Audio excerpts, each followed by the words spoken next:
Live fire exercises are supposed to be predictable. Nations announce them in advance. They designate restricted zones. They follow protocols designed to prevent miscalculation. When China announced live fire exercises in the waters east of Taiwan on February 19, 2026, everyone expected the usual pattern. They were wrong. At 0847 hours, the first missile launched. Not into a designated exercise zone. Into the shipping lane that carries $2.3 trillion in annual trade. Welcome to Global Warfare TV. This is the story of how Chinese live fire exercises became something far more dangerous, and how the United States military scrambled to respond to a crisis that wasn't supposed to happen. The announcement came through standard channels on October 31st. The People's Liberation Army Navy would conduct routine training exercises in 6 designated zones around Taiwan from November 3rd through November 10th. The zones were larger than previous exercises, but they didn't overlap with major shipping lanes. Commercial traffic would be inconvenienced, but not completely disrupted.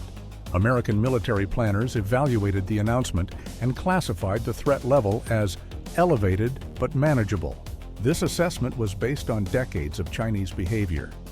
Beijing had always respected the basic protocols of international maritime safety during exercises. This time was different. According to intelligence analysis completed after the crisis, China had made a strategic decision to change the rules.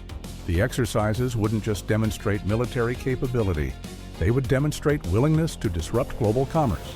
At 0847 hours on November 3rd, a DF-21D anti-ship ballistic missile launched from a mobile platform in Fujian province. The missile's trajectory carried it directly over Taiwan's northern tip, a deliberate provocation before descending toward a target in the Philippine Sea. The target was located in the middle of the busiest shipping lane in the Western Pacific. What would you do if you were a commercial captain watching a ballistic missile descend into the waters ahead of you? Continue sailing? Turn around? Comment your answer below. The target ship, a decommissioned Chinese freighter positioned as a practice target, exploded in a fireball visible from commercial vessels 30 nautical miles away. Within minutes, the maritime distress frequency was flooded with panicked calls. Captains were demanding to know if they were under attack. Ships were altering course randomly, creating collision risks. The carefully orchestrated flow of global trade was descending into chaos, and China was just getting started. Over the next 6 hours, the PLA launched 47 missiles into the exercise zones. Ballistic missiles, cruise missiles, anti-ship missiles, surface-to-air missiles. Some struck designated targets. Others simply exploded in the water, demonstrating capability without specific aim. 3 missiles passed directly over Taiwan. The island's air raid sirens activated for the first time since 1996. Taiwanese citizens scrambled for shelter. Schools suspended classes. Hospitals prepared for mass casualty scenarios that never materialized. The psychological impact was exactly what China intended. If you're following this tactical breakdown, hit that subscribe button. Global Warfare TV covers the military developments that shape our world. The American response began within minutes of the first launch. Indo-Pacific Command elevated its alert status to DEFCON 3. This is the highest peacetime readiness level, indicating forces should prepare for potential combat operations within 15 minutes of order. The USS George Washington Carrier Strike Group, conducting routine operations near the Philippines, received orders to proceed toward the Taiwan Strait at best speed. Air Force assets at Kadena Air Base in Okinawa launched on combat air patrol. F-22 Raptors took up station along Taiwan's eastern coast, ready to intercept any Chinese aircraft that strayed too close. But interception wasn't the primary concern. The primary concern was miscalculation. With dozens of missiles in the air, hundreds of aircraft operating in confined airspace, and naval vessels from multiple nations maneuvering in close proximity, the potential for accidental engagement was enormous. One nervous pilot, one malfunctioning radar, one mistaken identification. That's all it would take to transform an exercise into a war. At 10:47 hours, the first near miss occurred. A Taiwanese F-16V fighter scrambled to intercept a Chinese drone approaching Taiwanese airspace came within 200 meters of a PLA-AFJ-16 that was escorting the drone. According to the after-action assessment, both pilots had their weapon systems active. Both were receiving conflicting instructions from ground control. Both believed the other was the aggressor. For approximately 40 seconds, the two aircraft circled each other at close range. Neither fired. The Taiwanese pilot later described the moment as the longest 40 seconds of my life. But the crisis wasn't over. Support Global Warfare TV by hitting that thumbs up if you want more analysis like this.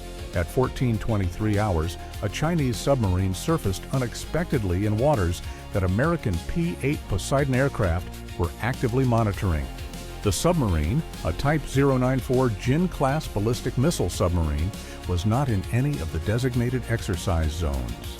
It was 80 nautical miles east of Taiwan, in waters that American forces considered part of their operational area.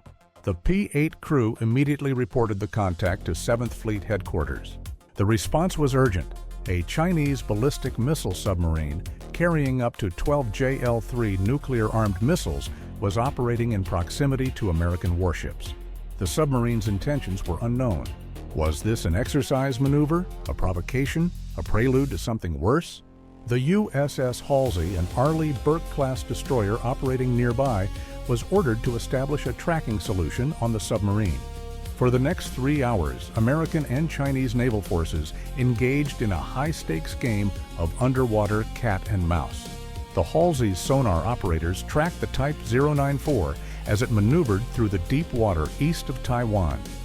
Chinese frigates shadowed the American destroyer. Overhead, aircraft from both nations monitored the situation. Any one of these contacts could have become a collision. Any one of these interactions could have sparked an engagement. None did. At 17:47 hours, the Chinese submarine descended to 300 meters and proceeded away from the area at patrol speed. The immediate crisis had passed, but the questions were just beginning. What was a ballistic missile submarine doing outside the designated exercise zones? According to intelligence analysis, the submarine deployment was deliberate.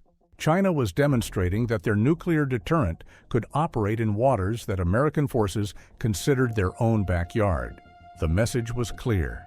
In any conflict over Taiwan, China's nuclear forces would not be confined to predetermined areas. They would go wherever they needed to go. What's your assessment? Was the submarine deployment a reasonable military exercise or a reckless provocation? Tell me in the comments.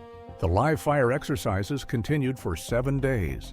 By the time they concluded on November 10th, China had launched over 200 missiles. They had flown nearly 1,000 aircraft sorties around Taiwan. They had deployed surface vessels and submarines in patterns that demonstrated the ability to completely isolate the island. And they had done it while operating within the letter, if not the spirit, of international law. Every missile landed in designated zones. Every aircraft remained in claimed airspace. Every ship operated in waters that China asserted were within its territorial control. The exercises were technically legal, but they changed everything. The immediate economic impact was severe. Shipping companies began routing vessels away from the Taiwan Strait. The longer route around the southern Philippines added 3 to 5 days to transit times. Fuel costs increased. Insurance premiums for vessels operating near Taiwan tripled. The just-in-time supply chains that modern manufacturing depends on began to fracture. Auto manufacturers reported component shortages within weeks. The electronics production schedules slipped. Retailers warned of holiday season inventory problems. The exercises hadn't disrupted shipping directly. They had disrupted confidence in the security of shipping. And in global trade, confidence is everything. The diplomatic aftermath was equally significant. Japan announced a 26% increase in defense spending, the largest year-over-year increase since World War II. Australia accelerated its nuclear submarine acquisition program. The Philippines signed an expanded defense cooperation agreement with the United States, granting access to 4 additional military bases. The network of alliances that China had hoped to fracture instead began to tighten. But not everyone drew closer to America. Several Southeast Asian nations, Vietnam, Indonesia, Malaysia, maintained careful neutrality. Their economies were too dependent on Chinese trade to risk antagonizing Beijing. The coalition that would fight for Taiwan, if it came to that, remained uncertain. The Pentagon's assessment of the November exercises was sobering. According to a classified briefing provided to congressional leaders, Chinese capabilities had exceeded American projections in several key areas. The accuracy of the DF-21D was better than expected. The coordination between different service branches was smoother than anticipated. The ability to sustain high-tempo operations over multiple days suggested logistics and training improvements. American forces would still win a war over Taiwan, the assessment concluded, but the cost would be higher than previous estimates suggested. And winning was a relative term when nuclear weapons were involved. The exercises revealed something else: China's willingness to accept international criticism for short-term strategic gain. Beijing knew the live-fire demonstrations would generate condemnation. They accepted that cost because the demonstrations achieved their objective. Taiwan's population was reminded of their vulnerability. Global markets were reminded of their dependence on regional stability. American allies were reminded that defense commitments carry real risks. China was playing a long game. Each exercise, each crisis, each demonstration of capability shifted the calculus slightly in their favor. Eventually, they calculated the scales would tip. The USS George Washington remained in the Philippine Sea for 3 weeks after the exercises concluded. Her crew had been at elevated readiness for the entire period. They had launched aircraft. They had tracked Chinese vessels. They had maintained constant vigilance. No shots were fired, but every sailor aboard knew they had come close. The Taiwan Strait is 110 miles wide. The distance between peace and war is measured in feet. November 2024 proved that those feet can close very quickly. The next exercise is already being planned. In Beijing and Washington alike, strategists are studying what happened, learning from it, preparing for what comes next. The question isn't whether there will be another crisis in the Taiwan Strait. The question is whether the next one ends with missiles in the water or missiles on target. Stay vigilant, stay informed. I'll see you in the next one.